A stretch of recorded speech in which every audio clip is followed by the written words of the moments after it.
আদালত যে মিস্টার ঘোষালের শাস্তি ঘোষণা করেছে সেটা তো ঝিনুক তোমায় কল করে বলেছে। হ্যাঁ, আর আমরা খুব খুশিও তাতে। এরকম একটা ক্রিমিনাল শাস্তি পেয়েছে, এটা তো খুশিরই খবর। আপনি এরকম আপসেট হয়ে আছেন কেন? কারণ আপসেট হওয়ার মতন একটা ঘটনা ঘটেছে। আদালতের বিচারে রণজয় কোনো শাস্তি পায়নি। শাস্তি পায়নি মানে? রেশমিকে পাচারের ব্যাপারে তো ওরও হাত আছে। হ্যাঁ, আর রেশমির অ্যাক্সিডেন্ট ওটা কে করালো? ওরাই তো করালো। দেখো, সবটাই স্পেকুলেশন, এর কোনো পোক্ত প্রমাণ দেখানো সম্ভব হয়নি। আর ওদিকে কোর্টে ঘোষালের লয়ার প্রমাণ করে দিয়েছে যে রণজয়ের মেন্টাল ইস্যুজ আছে। দীর্ঘদিন ধরে বাবার থেকে আলাদা থেকে ও নাকি নানান রকমের মানসিক ট্রমায় অসুস্থ হয়ে পড়েছে। তাই এই ক্রাইমে নাকি ওর কোনো হাত নেই। How is it possible? Okay তো পুলিশ আশ্রম থেকেই ধরেছে। ইনফ্যাক্ট প্রত্যেকটা মেয়ে বলেছে যে রণজয় সার্থককে হেল্প করছিল। তাছাড়া বিয়ের রাতে ঝিনুকের সাথে যা হয়েছে সেটা কোনোভাবেই মানসিকভাবে অসুস্থ ব্যক্তি করতে পারে না। এতে এটাই প্রমাণ হচ্ছে যে যে ওই রণজয়ের মেন্টাল কোনো ইস্যু নেই। সবটাও নাটক, সবটা। দিদি, আমিও সেটা বারবার প্রুফ করার চেষ্টা করেছিলাম, কিন্তু ওদের কাছে রিপোর্টস আছে আর সেখানে স্পষ্ট লেখা আছে এত বছর ধরে রণজয় নাকি নানা মানসিক সমস্যায় ভুগেছে।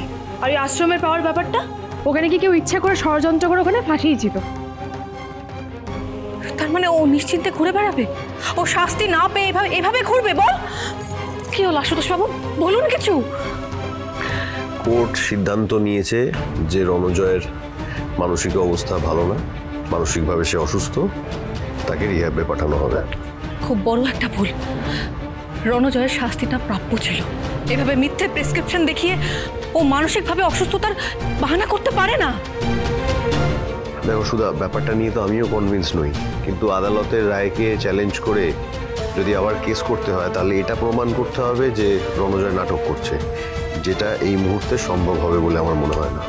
আশুতোষ বাবু, কিছু তো একটা করতেই হবে। রণজয়কে যেভাবেই হোক গড়াদের ওপারে পাঠাতেই হবে, নইলে তো আমাদের রেশমি সেফ থাকবে না। দেখুন, আমাকে ঈশ্বর বললেও আমি বিশ্বাস করবো না ওর কোনো মানসিক সমস্যা আছে। ও যা করেছে নিজের ইচ্ছেই, সজ্ঞানে করেছে। এক্স্যাক্টলি। আমার মনে হয় আশুতোষবাবু, এই রিহ্যাবে কিন্তু পুলিশ পোস্টিং দরকার আছে। হ্যাঁ, তোমরা এটা বলার আগেই আমি সব ব্যবস্থা করে দিয়েছি, কিন্তু তাও আমার মনে হলো তোমাদেরকে কথাটা জানানো উচিত। আশা করি ওই রিহ্যাবের কড়া পুলিশি নজর থেকে রণজয় কিছু করতে পারবে না। তাই তোরা চিন্তা করিস না। এতদিন পর আমরা সবাই এক হয়েছি, তাই সব কিছু ভুলে যদি আবার নতুন করে আনন্দের দিন কাটানো যায় কেমন হয় বল? ঝিনুক একদম ঠিক কথা বলেছে। আজকের পর থেকে এই বাড়িতে কোনো ক্রাইমের কথা হবে। বরং আমি ভাবছিলাম কাল যদি শীতের একটা ভুড়ি ভোজনে অ্যারেঞ্জ করা যায় তাহলে কেমন হয়? বাহ বাহ, খুব ভালো প্রস্তাব সমুদ্র। তাহলে কালকে হালকা করে ওই বিরিয়ানি, মাংস এসব হয়ে তবে সুধার হাতে। হ্যাঁ। এ বাবা, কেন গো? বাড়িতে এত মেয়ে বউ আছে, সব কাজ সুধা কেন করবে? আমরা সবাই মিলে কাজ করবো। আমি কিন্তু রান্না করতে পারি না, আমি কোনোদিনও। চিন্তা নেই, আমি শিখিয়ে দেবো। আমি পারবো না সুধা। ঠিক শিখিয়ে দেবো।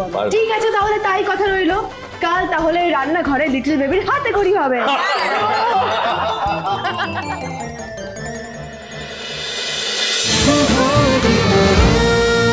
শুভ বিবাহ সোম থেকে রবি প্রতিদিন রাত 10:30টায় স্টার জলসায় ও জিও হটস্টারে।